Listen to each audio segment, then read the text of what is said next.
Okay so ये मैंने तुम्हारे सामने ग्रो विद एल्ग्रो का यूट्यूब स्टूडियो खोला है। यूट्यूब स्टूडियो बेसिकली यूट्यूब की वो जगह है जहाँ पर हम कोई भी वीडियो अपलोड करते हैं, फिर देखते हैं कि उसका रिस्पांस कैसे आया, हमारे व्यूज़ कितने आ रहे हैं, हमें सब्सक्राइबर्स कितने मिल रहे हैं, हमारा CTR कितना आ रहा है, वॉच टाइम कितना आ रहा है। एंड बेसिकली तुम इसे कह सकते हो कि ये वो जगह है जहाँ पर हमें हमारे चैनल से रिलेटेड सारा डेटा मिलता है, हमें क्या करना चाहिए चैनल में कि जिससे हमारा रीच ज़्यादा बढ़े, ऑडियंस हमें कौन सी देख रही है उनके हिसाब से हम स्पॉन्सरशिप्स कर सकते हैं, उनके हिसाब से बेटर वीडियोस बना सकते हैं, बहुत कुछ। तो अभी सिर्फ एक बेसिक देख लेते हैं कि वीडियो अपलोड होने के बाद हमें क्या डेटा मिलता है, उसको देखकर हम कैसे समझें कि इस वीडियो पर क्या रिस्पॉन्स आया, हमारे चैनल अच्छा चल रहा है नहीं चल रहा है, क्या स्थिति है, ये सब। तो चलो देखते हैं। जैसे ही तुम अपना YouTube स्टूडियो खोलते हो तुम्हारे सामने चैनल डैशबोर्ड का टैब आ जाता है एंड इसमें तुम्हें एक तो दिखती है तुम्हारी लेटेस्ट वीडियो की जो परफॉर्मेंस है कि बेसिकली उस पर व्यूज कितना आए, कमेंट्स कितने आए, लाइक्स कितने आए, एंड नीचे तुम्हें और भी चीजें दिख जाती हैं जैसे कि वो वीडियो लास्ट 10 वीडियोस के कंपैरिजन में कैसे रैंक कर रही है, views, impressions, click through rate, average view duration and यही सब दिखता है। फिर लेटेस्ट पोस्ट का आ जाता है इधर तुम्हारा, इधर क्या बोलते हैं तुम्हारे सब्सक्राइबर्स कितने हैं, आखिरी 28 दिन में कम हुए ज़्यादा हुए, जो भी है। एंड ये बेसिक सी हमें एक ओवरव्यू दे देता है चैनल डैशबोर्ड कि हमारा चैनल कैसा चल रहा है एंड किस डायरेक्शन में जा रहा है। अब जैसे ही हम एनालिटिक्स टैब पर क्लिक करेंगे, यहां पर तुम्हारे लिए काफी सारी चीजें खुल जाती हैं। अगर तुम्हें डेटा को डीप में स्टडी करना है, समझना है कि चैनल किस डायरेक्शन में एंड कैसे जा रहा है, तो वो चीज तुम्हें यहां मिलने वाली है। मोटे मोटे 5 टैब्स होते हैं यहां पर एंड तुम इनको अगर समझ लेते हो तो तुम्हें समझ आ जाएगा कौन सा डेटा कहां पर तुम्हें मिलने वाला है। सबसे पहले आता है हमारा ओवरव्यू टैब एंड ये वर्ड अपने आप में डिस्क्राइब करता है कि तुम्हें इसमें ओवरव्यू मिलने वाला है तुम्हारे चैनल एज अ होल का। तुम टॉप राइट से डेटा की रेंज सेलेक्ट कर सकते हो कि तुम्हें लास्ट 7 डेज का देखना है, 28 डेज का, 90, 365 लाइफ टाइम या कस्टम व्यू भी तुम सेलेक्ट कर सकते हो। फिलहाल 28 डेज रहने देते हैं तो ये तुम्हें बताता है। जैसे फॉर एग्जांपल यहां तुम्हें बताएगा कि तुम्हारे लास्ट 28 डेज में व्यूज कितना है। ये ग्रो विद एल्ग्रो दूसरा चैनल है मेरा, तो ऑफ कोर्स 10,000 व्यूज इस पर आए एंड यहां पर तुम्हें इंडिविजुअली 17 नवंबर 18 ऐसे देखना हो तो तुम्हें वो भी देख सकते हो बड़ी आराम से। अगेन यहां पर तुम्हें दिखाता है कि ये अभी वाले जो 28 दिन के व्यूज हैं ये पिछले 28 दिन के व्यूज के कंपैरिजन में ज्यादा है कम है, तो यहां पर ये 6.3 के कम है प्रीवियस मंथ के कंपैरिजन में। एंड अगर मैं तुम्हें 90 डेज का करके दिखाऊं तो तुम देख सकते हो कि पहले थोड़े ज्यादा आ रहे थे व्यूज, ये ग्राफ ऊपर है एंड ये लास्ट 28 डेज में थोड़ा नीचे गया है, तो हाँ हमारा वो डेटा सही था, इस तरीके से दिखाता है। नेक्स्ट हमें पता चलता है कि हमारे पूरे चैनल पर वॉच टाइम कितना आया। जैसे इस चैनल पर 300 आवर्स के आसपास आया लास्ट 28 डेज में एंड ये तुम डेली का भी देख सकते हो, लगभग 10 घंटे का वॉच टाइम हमें बिना कोई वीडियो डाले हुए मिला हुआ है। यहाँ तुम्हें सब्सक्राइबर्स पता चल जाते हैं, काफी टाइम से मैं इनएक्टिव हूं तो अगेन ये कुछ माइनस में भी हुए हैं, फिर किसी दिन प्लस में हुए हैं। ओवरऑल जो हमारा रहा -104 सब्सक्राइबर्स रहे हैं। यहाँ पर हमें पता चलेगा हमारा जो रेवेन्यू है, डेली तुम देखो बिस्किट खाने के पैसे तो आ ही जा रहे हैं एंड ये हमारा एक ओवरव्यू मिल गया हमें हमारे चैनल का। थोड़ा नीचे जाएंगे तो हमें दिख जाएगा कि लास्ट 28 डेज में वो कौन सा हमारा कंटेंट पीस था जिसने हमें सबसे ज्यादा व्यूज एंड यही सब चीजें दी हैं। तो अगर तुम देख सकते हो सबसे ज्यादा शुभ स्केलेटन कॉपीराइट स्ट्राइक वाली वीडियो पर हमारे इतने व्यूज आए एंड ये ऐसे तुम्हें टॉप 10 की लिस्ट देता है। तुम सी मोर पर करोगे तो एडवांस एनालिटिक्स आ जाएंगे, उनकी बात अभी नहीं कर रहे हैं बट हाँ ये तुम मेन समझो। यहाँ पर तुम्हें अगेन ये वाली चीज तुमने लेटेस्ट कॉन्टेंट वाली डैशबोर्ड में भी देखी थी, तो है ये ओवरव्यू का ही पार्ट, ठीक है। यहाँ पर आ जाता है हमारा रियल टाइम डेटा एंड ये काफी इंपॉर्टेंट इसलिए हो जाता है बिकॉज इधर जो तुम्हें डेटा मिलेगा ये करीब एक दिन लेट आता है। पहले आई थिंक डेली 2:30 बजे अपडेट होता था दोपहर के, अभी मेरे को आइडिया नहीं है बट इसी टाइम के आसपास ही अपडेट होता है एंड तुम्हें नया डेटा देखने को मिल जाएगा। बट ये रियल टाइम डेटा तुम्हें एग्जैक्टली अभी वाले मूवमेंट का बताता है। तो तुम यहाँ पर देख सकते हो तुम्हारे लास्ट 48 आवर्स में तुम्हारे कितने व्यूज आए। जैसे यहाँ पर मैं सीमोर पर क्लिक करके देख सकता हूँ कि लास्ट 48 आवर्स में मेरे कौन सी वीडियो पे सबसे ज्यादा व्यूज आए, लास्ट 60 मिनट्स में कितने व्यूज आए एंड ऐसे करके मेरे को एक अभी का स्टेटस जो है वो पता चल जाता है। यहाँ पर एक और चीज है, सी लाइव काउंट में अगर मैं क्लिक करता हूँ तो सब्सक्राइबर का ग्राफ दिख जाता है जो कि अभी तो नेगेटिव में है बट मैं इसको लाइफ टाइम कर देता हूँ एंड ये हमें दिखता है कि शुरू में कैसे कैसे सब्सक्राइबर बढ़े, किस टाइम पे पीक आई, किस टाइम पे फिर नॉर्मल हो गया एंड ये हमारा था ओवरव्यू टैब। नाम से ही पता चल रहा है कि ये ओवरव्यू है एंड इसमें तुम्हें ओवरव्यू ही मिलने वाला है। अब अगले 2 टैब्स बहुत ही ज्यादा इंपॉर्टेंट हो जाते हैं जो कि हमारा content tab and audience tab. And हम नाम से थोड़ा बहुत आइडिया लगा सकते हैं कि कंटेंट टैब नाम है तो कंटेंट टैब में क्या होगा, हमारे कंटेंट के बारे में होगा, वो लोगों तक कैसे पहुंच रहा है, हमारा कंटेंट परफॉर्म कैसे कर रहा है एंड बेसिकली यही सब चीजें। वहीं हम बात करें ऑडियंस टैब की तो ऑडियंस टैब भी सेल्फ एक्सप्लेनेटरी है कि हमें पता चल रहा है कि ऑडियंस के बिहेवियर के बारे में पता चलेगा कि कितने लोग हमें देख रहे हैं, कितने यूनिक व्यूअर्स हैं, कितने लोग हमारी चैनल को एक से ज़्यादा वीडियोस को देख रहे हैं, एंड ऑडियंस वो कहाँ से आ रही है, उनकी एज क्या है, एंड यही सब तो बेसिकली इधर कंटेंट के बारे में पता चलेगा, इधर ऑडियंस के बारे में पता चलेगा। सबसे पहले बात करते हैं कंटेंट टैब की। तो तुम खोलते ही तुम्हें देखा सबसे ऊपर कि तुम्हें यहाँ पर एक ऑल का ऑप्शन मिल जाता है, एक वीडियोस का, एक पोस्ट का। अगर तुम शॉर्ट्स डाल रहे होते तो शॉर्ट्स का ऑप्शन भी मिल जाता है। बेसिकली जो हमारे डेटा को है ये according to the content piece उसे डिवाइड कर देता है। मैं अभी वीडियोस के डेटा को लेकर तुम्हें ये चीजें समझाता हूं। अगेन यहाँ पर सबसे ऊपर हमें व्यूज पता चलते हैं, क्लिक थ्रू रेट पता चलता है, इधर एवरेज व्यू ड्यूरेशन, एंड यहाँ पर हमें पता चलते हैं कि हमारे चैनल को इंप्रेशंस कितने मिल रहे हैं। एंड मेरे अकॉर्डिंग इंप्रेशंस एक बहुत ही ज्यादा जरूरी चीज है, बिकॉज इसी से हमें पता चलता है कि हमारी वीडियोस कितने लोगों तक पहुंच रही है। उसके बाद क्लिक कितने लोग कर रहे हैं, कितना देख रहे हैं, वो एक अलग चीज हो जाती है, बट पहुंच कितने लोगों तक रही है ये काफी इंपॉर्टेंट मैट्रिक होता है। अगेन अगर तुमने पिछले वाले लेसन्स नहीं देखे तो तुम नहीं समझ पा रहे हो कि मैं क्या कह रहा हूं, बट अगर देखें तो तुम्हें एग्जैक्टली समझ आ रहा होगा कि मैं क्या समझा रहा हूं। थोड़ा सा नीचे चलते हैं एंड यहाँ पर हमें ऑडियंस रिटेंशन के बारे में पता चलता है। बेसिकली जो हमारे पहले 30 सेकंड्स होते हैं उनको यहाँ पर इंट्रो बोला गया है। तो यहाँ पर ये पता चल रहा है कि कौन सी वीडियो का इंट्रो था जहाँ पर सबसे ज्यादा लोग रुके। जैसे इस वीडियो के इंट्रो यानी 30 सेकंड तक 79% लोग रुके, यहाँ पर 77%, एंड ये 60% ऐसे में पता चल रहा है। बट अगेन इस डेटा को इग्नोर ही करना अभी के लिए, बिकॉज ये काफी नुआंस्ड डेटा है। एडवांस कोर्स में तुम्हें बहुत अच्छे से समझ आएगा, बट अगर ऐसे ही तुम सोचोगे कि यार 79% आया ये बेटर है, 77% कम है तो बेटर नहीं है, तो दिक्कत हो जाएगी भाई। तो इसको अभी के लिए इग्नोर करना। थोड़ा नीचे चलने पर ये अगेन टॉप वीडियोस आ जाती है हमारी। इसको तो ये तुम्हें ओवरव्यू टैब में मिलता है, कोई नई चीज नहीं है। ये काफी एक अच्छी चीज है, how viewers find your videos. तुम्हें पता होना चाहिए कि तुम्हारी ऑडियंस आ कहां से रही है। जैसे फॉर एग्जांपल मैं देता हूं तुम्हें, कई नए चैनल्स होते हैं, उनमें क्या होता है कि उनमें रिकमेंडेशंस, यानी जैसे मेरे सामने होम फीड पे जो वीडियोस आती हैं वहां पर मैं किसी को क्लिक करता हूं, उन्हें रिकमेंडेशंस बोलते हैं। तो कई बार ऐसा होता है कि नए चैनल्स पर रिकमेंडेशन से व्यूज ना के बराबर आ रहे होते हैं, वहां पर व्यूज आते हैं यूट्यूब सर्च से। बट सर्च की ऑडियंस थोड़ी ऐसी होती है ना कि वो वीडियो देखती है, अपना काम निकलता है वो और चले जाती है, वो तुम्हारे चैनल के साथ उतना एंगेज नहीं करती है।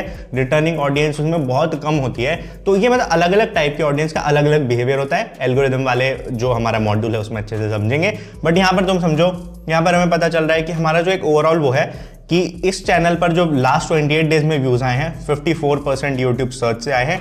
ये एक अच्छी बात भी है, बुरी बात भी है। अच्छी बात ये है कि हमारे चैनल में जो वीडियोस हैं वो रैंक कर रही हैं, वहां से लोग नए लोग आ रहे हैं। बुरी बात ये है कि मैंने वीडियोस नहीं डाली तो भाई ब्राउज फीचर से कहां से आएंगे। तो ये ब्राउज फीचर्स, फिर चैनल पेज, अगर कोई तुम्हारे चैनल को सर्च करता है किसी भी तरीके से तुम्हारे चैनल पर आता है एंड वहां से कोई वीडियो देखता है तो उसे चैनल पेज व्यूज में गिना जाता है। सजेस्टेड वीडियोस तुम्हें पता ही है कि वीडियोस आती हैं उनके साइड में बार में होता है या उनके नीचे जो भी वीडियोस आ रही हैं वहां पर क्लिक कोई करता है तो सजेस्टेड वीडियोस उन्हें कहा जाता है। एंड ये अदर यूट्यूब फीचर्स हो गए एंड ये भी अदर हो गए। यहाँ पर तुम क्लिक करोगे तो थोड़ा अंदाजा लग जाएगा। अब हेयर्स द इंटरेस्टिंग पार्ट, अगर मैं क्लिक करता हूँ स्पेसिफिकली यूट्यूब सर्च पर तो मुझे एग्जैक्टली पता चल जाएगा कि वो कौन से कीवर्ड्स हैं जिनको सर्च करके लोग मेरे चैनल पर आ रहे हैं। यानी how to increase reach on YouTube, लोग सर्च कर रहे हैं, मेरी वीडियोस आ रही हैं, क्लिक कर रहे हैं एंड देख रहे हैं। अब इसका मुझे क्या फायदा है? बेसिकली मैं क्या कर सकता हूं, मुझे पता है कि लोग how to increase reach on YouTube देखना चाहते हैं, तो मैं ऐसी और वीडियोस बनाऊंगा, बिकॉज ऐसी वीडियोस मेरे चैनल पर वर्क कर चुकी हैं।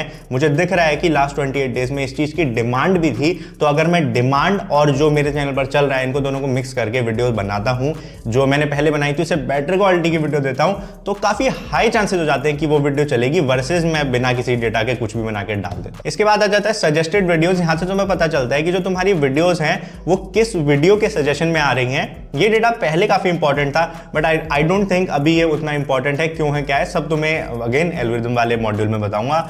बट ये मेन चीज तुम्हें समझनी थी कि यूट्यूब सर्च वाली समझ ली। एक्सटर्नल में तुम्हें बताता है कि तुम्हारे फॉर एग्जांपल एक्सटर्नल व्यूज क्या होते हैं कि तुम किसी को लिंक शेयर कर रहे हो, यूट्यूब के बाहर से जो व्यूज आ रहे हैं हम उन्हें एक्सटर्नल व्यूज कहते हैं। तो इधर दिख रहा है कि क्रिएटर स्टूडियो, बेसिकली मैंने खुद अपने क्रिएटर स्टूडियो से देखे, टेलीग्राम पे किसी ने शेयर करा होगा, गूगल सर्च से लोग आए होंगे एंड ये व्हाट्सएप है। तो इस तरीके से हमें ये भी डेटा मिल जाता है। लास्ट डेटा जो तुम्हारा है कि किसी ने कोई जैसे 10 डेज वाली प्लेलिस्ट देखी तो उसमें वीडियोस को देखा तो 1% व्यूज वहां से आए हैं। तो ये बेसिकली तुम्हें पता चला तुम्हारे कंटेंट के बारे में। एंड अब बात करते हैं ऑडियंस टैब। तो यहाँ पर फॉर अ चेंज सबसे नीचे से शुरू करते हैं, टॉप सबटाइटल। बेसिकली अगर तुम फॉर एग्जांपल हिंदी में वीडियोस बनाते हो, अब तुमने सबटाइटल डाले अपने वीडियोस में, जो नीचे टेक्स्ट आता है, इंग्लिश डाला है तुमने, बंगाली डाला है एंड ऐसे 2-3 डाले हैं, तो तुम्हें यहाँ ये बताएगा कि लोगों ने कौन से सबटाइटल्स को ऑप्ट किया। तो मैं तो भाई सबटाइटल फिलहाल नहीं डालता हूँ, तो ये डेटा इररेलेवेंट है। इसके ऊपर ज्योग्राफीज 74% लोग इंडिया से देख रहे हैं, 11% पाकिस्तान, 6% बांग्लादेश, 2% नेपाल एंड फिर यूएसए कनाडा, ये सब भी 1-8% होते हैं। तो ये डेटा हमें यहाँ से पता चलता है। अगेन ये तुम्हारे इस काम आ सकता है कि तुम्हें पता होगा कि कहाँ से लोग देख रहे हैं, तो तुम उस हिसाब से अपने कंटेंट को ऑप्टिमाइज कर पाओगे एंड ये इस चीज के लिए इंपॉर्टेंट हो जाता है। फिर एज वगैरह वाला थोड़ा सा न्यूआंस मैट्रिक इसलिए है बिकॉज कई बार क्या होता है कि जो बच्चे हैं वो अपने पेरेंट्स के फोन या लैपटॉप इन सबसे वीडियोस देख रहे होते हैं, तो यहाँ पर वो डेटा थोड़ा गलत भी आ जाता है। बट हाँ, आइडिया लग सकता है कि जैसे मेरी ऑडियंस 60% 18 से 24 ईयर्स में है, यानी मेरी ऑडियंस रिलेटिवली यंग है।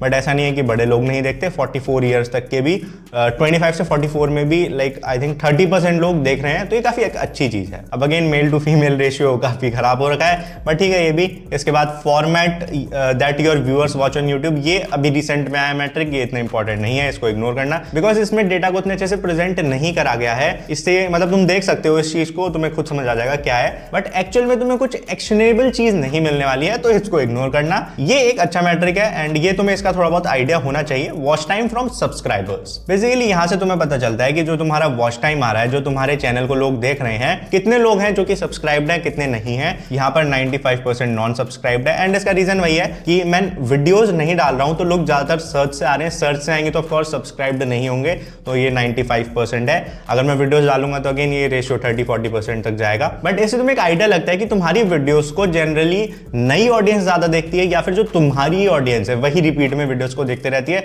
एंड इसका तुम कई तरीके से यूज कर सकते हो। ये भी अगेन एल्गोरिथम वाले या फिर एडवांस कोर्स में बात करेंगे। अब यहां से तुम्हें पता चलता है कि कितने लोगों ने तुम्हारे बेल नोटिफिकेशंस ऑन किए हुए हैं, मेरा 41% है। एंड यहां पर पता चलता है कि कितने लोगों ने मेरे चैनल के बेल नोटिफिकेशंस ऑन किए हुए हैं, प्लस उनके यूट्यूब के भी नोटिफिकेशन ऑन है। बिकॉज कई लोग क्या करते हैं, चैनल के तो नोटिफिकेशन ऑन कर लेंगे बट यूट्यूब के ही बंद रखते हैं, तो ये तुम्हें पता चल जाता है। इससे तुम्हें आइडिया लगेगा कि फॉर एग्जाम्पल ये 20% है, ठीक है, तो अब तुम्हें आइडिया लगेगा जब भी तुम एक नई वीडियो डालते हो तो वो 6.8 लोगों तक जाने वाली है, उनके फीड में आएगी, फिर वो चॉइस करेंगे उनको देखना है नहीं देखना। जनरली ये 7,000 लोगों तक गई है, तो 1-2%, 5% ऐसे ही देखते हैं, वहां से बहुत ज्यादा व्यूज नहीं आते। मैक्सिमम व्यूज तुम्हारे ब्राउज, फीचर, सर्च, इन्हीं चीजों से आते हैं। तो अब से कोई भी यूट्यूबर बहाने बनाए ना कि भाई मेरे वीडियोस की नोटिफिकेशन नहीं जा रहे, तो तुम्हें पता है कि वो एक्चुअल में बहाने ही है, क्योंकि यहां से व्यूज वैसे भी उतने नहीं आते हैं। इंपॉर्टेंट ब्राउज फीचर है, वहां पर रिस्पॉन्स अच्छा आएगा वीडियोस का, तो अगेन यूट्यूब पुश करेगा, नहीं आएगा तो नहीं करेगा। राइट साइड में again what your audience watches, तो ये लास्ट 7 डेज का मुझे डेटा दिखा रहा है कि मेरी जो ऑडियंस है उन्होंने मेरे चैनल को छोड़ के कौन सी वीडियोस देखी हैं। तो इधर तुम्हें ये 5 वीडियोस दिख जाएंगी, आगे करूंगा तो एक और वीडियोस दिख जाएगी। यहां पर बताएगा कि कौन से चैनल्स देखे हैं, तो चैनल्स की भी तुम्हें एक लिस्ट दिख जाएगी। इससे बेसिकली क्या होता है, हमें एक आइडिया लगता है कि जो मेरी ऑडियंस है वो मेरे को छोड़ के बाकी कौन से कंटेंट और कौन से चैनल्स देखती है, तो मैं उस हिसाब से अपने कंटेंट को ऑप्टिमाइज कर पाऊंगा एंड बेटर कंटेंट उनके हिसाब से क्रिएट कर पाऊंगा। यहां पर पता चलता है कि मेरी ऑडियंस सबसे ज्यादा एक्टिव कब रहती है। ये केवल तुम्हें लाइव स्ट्रीम में काम आता है कि जब तुम्हारी ऑडियंस लेट्स से यहाँ पर सबसे ज्यादा एक्टिव है 7 बजे के बाद, तो तुम लगभग 6:30 बजे लाइव स्ट्रीम शुरू कर सकते हो, 9-10 बजे तक कर सकते हो, तो मैक्सिमम लाइव व्यूअर्स आएंगे। वीडियो में ये उतना काम का नहीं है, ये मैं तुम्हें शायद मॉड्यूल 8-9 में बताऊंगा एंड इसके अराउंड भी बहुत मिथ्स हैं, सब क्लियर करेंगे। आ जाते हैं सबसे ऊपर, इधर तुम्हें पता चलता है रिटर्निंग व्यूअर्स, इधर पता चलता है यूनिक व्यूअर्स और ये सब्सक्राइबर्स तो तुम्हें हर जगह ही पता चल जाता है। रिटर्निंग व्यूअर्स क्या होते हैं, अब अगेन ये भी वही चीज है, तुम्हें यहाँ पर पता चल रहा है कि न्यू व्यूअर कितने हैं, रिटर्निंग व्यूअर कितने हैं। इस चैनल पर अभी न्यू व्यूअर्स बहुत ज्यादा आ रहे हैं बट रिटर्निंग उतने नहीं है। अगेन सेम रीजन है, वीडियोस उतनी नहीं डाली हैं, बट यहां से तुम्हें चीजें समझ आ जाती हैं कि सेम ऑडियंस तुम्हारी वीडियोस को बार बार देख रही है या नए लोग भी आ रहे हैं। अगर तुम्हारे नए लोग ज्यादा आ रहे हैं तो तुम्हें ट्राई करना है कि उनको तुम रिटर्न करवा पाओ। अगर रिटर्निंग ऑडियंस ही बार बार देख रही है तो तुम्हें ट्राई करना है कि नई ऑडियंस भी आ पाए। अच्छे से समझेंगे इसको एल्गोरिदम वाले ही मॉड्यूल में। ये आ जाता है यूनिक व्यूअर्स, इससे तुम्हें पता चलता है कि कितने यूनिक लोग तुम्हारी वीडियोस को देख रहे हैं। 1 लाख व्यूज हो सकते हैं बट हो सकता है वो 7,000 लोगों ने बार बार तुम्हारी वीडियोस को या अलग अलग वीडियोस को देखा हो, तो यहां से वो पता चलता है। फाइनली आ जाते हैं रिसर्च और रेवेन्यू टैब पर। रिसर्च टैब अभी ये नया नया है, तो अभी इस वाले लेसन में इसके बारे में बात नहीं कर रहा हूं मैं। मे बी ये चैनल पर वीडियो बनाऊं इसके बारे में, या फिर तुम्हें एल्गोरिदम वाले मॉड्यूल में ही इसके बारे में और बताऊंगा। फाइनली आ जाते हैं हम हमारे रेवेन्यू टैब पर। यहाँ पर हमें पता चलता है कि हमारे लास्ट 28 डेज में कितना रेवेन्यू बना। लेट्स से मैं लाइफ टाइम देखता हूँ, तो तुम देख सकते हो ग्रो विद एल्ग्रो पर मेरी लाइफ टाइम अर्निंग करीब 30,000 रुपए हुई है।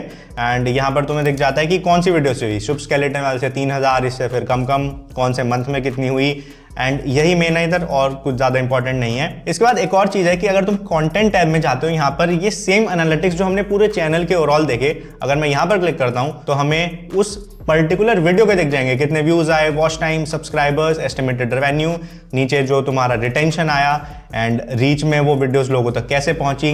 एंगेजमेंट में हमें वॉच टाइम एक एक्स्ट्रा टैब मिल जाता है यहाँ पर, जहां पर हमें average view duration, watch time, and like dislike, and screen click through rate, and finally audience tab, revenue tab, and वही सब सेम चीज है। तो इस लेसन में मैंने तुम्हें YouTube स्टूडियो के बेसिक्स समझाए। एडवांस इसमें बहुत जा सकते हैं, बहुत डेटा है, बहुत कुछ चीजें समझने को हैं, वो आगे बात करेंगे, बट अभी तुम्हें बेसिक्स इतना ही जानना जरूरी था, जो कि मैंने तुम्हें समझा दिया।